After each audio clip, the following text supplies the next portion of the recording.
رضا بالقضا کو مولانا رومی رحمت اللہ علیہ یوں بیان فرماتے ہیں: 7 سال ایوب با صبر و رضا، در بلا خوشبود بازی فی خدا۔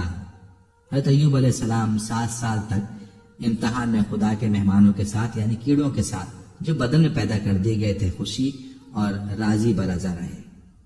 آپ کے مقام رضا کا یہ حال تھا، اگر ہو سکتا اسے پھر واپس زخم کے اندر رکھ لیتے۔ رات دن کا یہ کام تھا، مگر دل مولا کی یاد میں مصروف تھا۔ کسی دن بے ذکر الہی چین نہ تھا۔ اسی حالت میں ایک دن جبریل علیہ السلام آپ علیہ السلام کے پاس آئے اور سلام کیا۔ حضرت ایوب علیہ السلام نے جواب نہ دیا۔ پھر دوسری دفعہ جبریل علیہ السلام نے سلام کیا۔ پھر دوسری دفعہ آپ صلی اللہ علیہ وسلم نے جواب دیا۔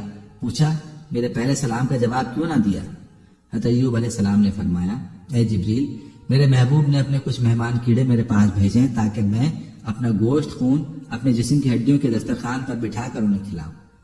آج ان مبارک مہمانوں میں سے کچھ مہمان میری زبان کو کھا رہے تھے، اتنے میں آپ نے سلام کیا۔ مجھے ڈر ہوا کہ اگر میں آپ کو جواب دوں گا تو وہ مولا کا مہمان گر جائے گا اور میرے بولنے کے سبب ان کی روزی جاتی رہے گی۔ مبادا وہ اپنے خدا سے میری شکایت کریں اور میں نافرمان الہی بن جاؤں، پھر میرا محبوب مجھ سے ناراض ہو جائے۔ اتنی دیر وہ مہمان دوسری جگہ سرک گئے۔ زبان کو چھوڑ دیا، میں نے آپ کا سلام کا جواب دے دیا۔ یہ واقعہ معرفت الہی جلد نمبر 2 صفحہ نمبر 310 پر مذکور ہے۔ بقول مفتی تقی عثمانی صاحب کے بائبل کے صحیفہ ایوبیہ میں بھی یہ لکھا ہوا واقعہ ہے۔ حضرت جبریل علیہ السلام نے حضرت ایوب علیہ السلام سے بعد صحت مرض دریافت کیا کہ بیماری میں آپ کا کیا حال تھا اور اب کیا حال ہے؟ فرمایا: جو مزہ بیماری میں تھا وہ تندرستی میں نہیں۔ بیماری کے زمانے میں ہر روز صبح حق تعالی سبحانہ کی طرف سے آواز آتی تھی: اے ایوب کیسے ہو؟ اس کتاب سے ایسی لذت ملتی تھی کہ میں اپنی بیماری کو بھول جاتا تھا اور شام تک اس کی لذت میں رہتا تھا۔ پھر شام کو بھی اسی طرح آواز آتی تھی تو اس کی لذت صبح تک رہتی تھی۔ بیماری سے صحت ملنے کے بعد یہ آواز کبھی نہ آئی۔ خلاصہ یہ ہے کہ جب آپ امتحان میں پورے اتر آئے تو اللہ تعالیٰ نے آپ علیہ السلام کو دوبارہ صحت اور دوسری نعمتیں عطا فرما دی۔ اسی واقعے پر ایک اللہ والے کا قول یاد آیا کہ محبت میں صادق وہی ہے کہ اگر اسے ٹکڑے ٹکڑے کر دیا جائے یا زندہ جلا دیا جائے تو اف نہ کرے۔ چنانچہ ایوب علیہ السلام کا یہ واقعہ اس کی ایک مثال ہے۔ ناظرین، ہم امید کرتے ہیں کہ آپ کو ہماری آج کی یہ ویڈیو پسند آئی ہوگی۔ اگر آپ کو ہماری ویڈیو پسند آئی ہے تو آپ سے گزارش ہے کہ ویڈیو کو زیادہ سے زیادہ شیئر کریں اور ساتھ ہی ہمارے چینل مسلم میٹرز ٹی وی کو سبسکرائب ضرور کر لیں۔ شکریہ۔ ہر ویڈیو کے اختتام پر ایک دعا کا سلسلہ شروع کیا ہوا ہے۔ جو بھی اس دعا میں شامل ہوگا، میرا یہ دعویٰ ہے کہ اللہ کریم اس کی تقدیر کو بدل دے گا۔ پہلے میرے تمام ساتھی مائیں بہنیں سب مل کر میرے ساتھ درود شریف پڑھنے اور کثرت کے ساتھ کمنٹس میں آمین لکھیں۔ اللہ اس آمین کو لکھنے کی برکت سے آپ کی اور میری تقدیر بدل دے گا۔ درود ابراہیمی پڑھ لیں۔ اللہم صلی علی محمد وعلی آل محمد کما صلیت علی ابراہیم وعلی آل ابراہیم انک حمید مجید۔ اللہم بارک علی محمد وعلی آل محمد کما بارکت علی ابراہیم وعلی آل ابراہیم انک حمید مجید۔ اے اللہ، ہم تیرے گناہگار بندے، ہم تیرے خطا کار بندے، ہم تیرے عاجز بندے تیری پاکی بیان کرتے ہیں اور تیرے آگے دعا کے لیے ہاتھ پھیلاتے ہیں۔ ہماری خطاؤں کو معاف فرما، ہمارے گناہوں کو معاف فرما۔ اے اللہ، ہم اپنے اگلے پچھلے صغیرہ کبیرہ چھوٹے بڑے سبھی گناہوں، خطاؤں اور نافرمانیوں کی تجھ سے معافی مانگتے ہیں۔ اے اللہ، اے رب العزت، ہم اپنے گناہوں سے توبہ کرتے ہیں، ہماری توبہ قبول کر لیں۔ اے پاک پروردگار، ہم سب کو سچا اور پکا مسلمان بنا دے، ہم سب کو اسلام پر استقامت نصیب فرما دے، ہمیں کامل اور پختہ ایمان والا بنا۔ اے پاک پروردگار، تمام مسلمانوں کو خواب غفلت سے بیدار کر دے۔ اے اللہ، ہمارے دین اسلام کی حفاظت فرما، مسلمانوں کو دین و دنیا میں عزت عطا فرما۔ اے عرش مولا کے مالک، اے حکمت والے، اے کائنات کے رب، ہمارے دلوں کو گمراہ ہونے سے بچا، جس طرح سے پہلے قومیں گمراہ ہوئی ہیں اور جس طرح سے پہلے قوموں نے اپنے انبیاء کی نافرمانی کی ہے، اے اللہ تو ہمیں اسی نافرمانی سے بچا۔ اے اللہ تو ہمیں ان عذابوں سے بچا جو تو نے پچھلی قوموں پر نازل کیے ہیں۔ اے اللہ تو ہمیں ان تمام گناہوں سے بچا جن گناہوں میں پچھلی قومیں مبتلا ہوئی ہیں۔ اے مولا کریم تو ہماری حفاظت فرما ہر اس فعل سے جو تیری ناراضگی اور تیرے غضب کا سبب بنا۔ اے اللہ ہماری زندگی کو اپنی چاہت کے مطابق ڈھال دے، ہمیں صرف اور صرف نیکی کی توفیق عطا فرما، ہم نیکی کی باتوں کو سننے والے بن جائیں اور ان پر عمل کرنے والے بن جائیں، اور نیکی کی باتوں کو پھیلانے کی ہمیں توفیق عطا فرما۔ اے اللہ یہ دور فتنے کا دور ہے، امت کے اندر ہر طرح کے گناہ پائے جاتے ہیں، تو ہمارے حال پر رحم فرما اور ہمیں گناہوں سے بچنے کی توفیق عطا فرما۔ اے اللہ تو کریم ہے، تو رحیم ہے، تو رحمان ہے، تو غفور الرحیم ہے، تو ہمارے گزشتہ گناہوں کو معاف فرما دے اور آئندہ کے لیے ہمیں گناہوں سے بچنے کی توفیق عطا فرما۔ اے اللہ ہمارے تن من، ہمارے دل کو، دماغ کو، روح کو، جسم کو پاکیزہ بنا دے، ہمارے دلوں پر لگے زنگ کو، ہمارے دلوں پر جمی گندگی اور میل کو اپنی رحمت سے دھو ڈال۔ اے اللہ ہمیں اپنے عذاب اور رسوائی سے بچا۔ اے پاک پروردگار تمام مسلمانوں کی افلاس، سستی اور غفلت سے حفاظت فرما۔ یا اللہ اسلام کا بول بالا فرما، اسلام کا جھنڈا بلند فرما۔ اے اللہ کل امت محمدیہ کو حشر کی رسوائی سے پناہ عنایت فرما۔ اے اللہ ہم سے راضی ہو جا، ہمیں شیطان اور نفس کے شر سے بچا۔ اے پاک پروردگار ہمارے قدموں کو صراط مستقیم پر قائم رہنے والا بنا دے، ہم پر اپنی خاص رحمت نازل فرما اور اپنے قہر و غضب سے بچا لے۔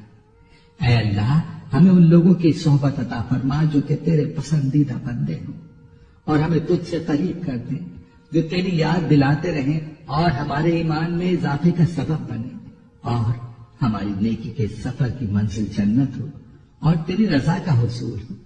اے اللہ ہمیں وہ طاقت نہ دے جس سے ہم دوسروں کو کمزور کر دیں، ہمیں وہ دولت نہ دے جس کی خاطر ہم دوسروں کو غریب سمجھیں، ہمیں وہ علم نہ دے جسے ہم اپنے سینے میں چھپا کر رکھیں، ہمیں وہ بلندی نہ دے کہ ہمیں پستی میں کچھ نظر نہ آئے، ہمیں وہ سب کچھ دے جو ہم دوسروں میں بانٹ سکیں اور سب کے برابر ہو جائیں۔ اے پاک پروردگار کوئی کام آسان نہیں مگر تو جسے آسان کر دے، اور جب تو چاہتا ہے مشکل کو آسان کر دیتا ہے۔ یا اللہ جتنے بھی مسلمان بہن بھائی مشکل میں ہیں ان کی مشکلات کو آسان فرما دے۔ یا اللہ ہمیں کبھی بھی کسی بھی حالات میں مشکلوں اور پریشانیوں میں، خوشیوں میں، راحتوں میں کبھی بھی اکیلا مت چھوڑنا۔ اے پاک پروردگار ہماری کوشش یہی ہے کہ ہم نیکی کی بات کو پھیلائیں تاکہ تمام انسان ان گناہوں سے خود کو بچا سکیں جن گناہوں کی وجہ سے گزشتہ قوموں پر عذاب نازل ہوئے۔ اے مولا کریم نیکی کی ان باتوں کو پھیلانے میں تو ہماری مدد و نصرت فرما اور ہمیں نیکی کی باتوں کو پھیلانے کی توفیق عطا فرما۔ اے اللہ نیکی کی باتوں کو پھیلانے کی ہماری اس کوشش کو قبول فرما اور ہماری اس کاوش کو ہماری نجات کا ذریعہ بنا۔ یا اللہ ہمارے ان تمام حاجات کو، ہمارے ان تمام دعاؤں کو جو ہمارے لبوں سے ادا ہوں یا جو ہمارے دلوں میں ہیں، اپنے حضور شرف قبولیت عطا فرما۔ ہمیں اپنے در سے خالی ہاتھ نہ لوٹانا، ہماری جھولی کو بھر دینا۔ اے تمام جہانوں کے مالک دنیا سے رخصت ہوتے وقت ہماری زبان پر کلمہ طیبہ جاری فرمانا اور قیامت کے دن ہمیں اپنے عرش کے سائے میں جگہ عطا فرمانا۔ آمین آمین آمین یا رب العالمین۔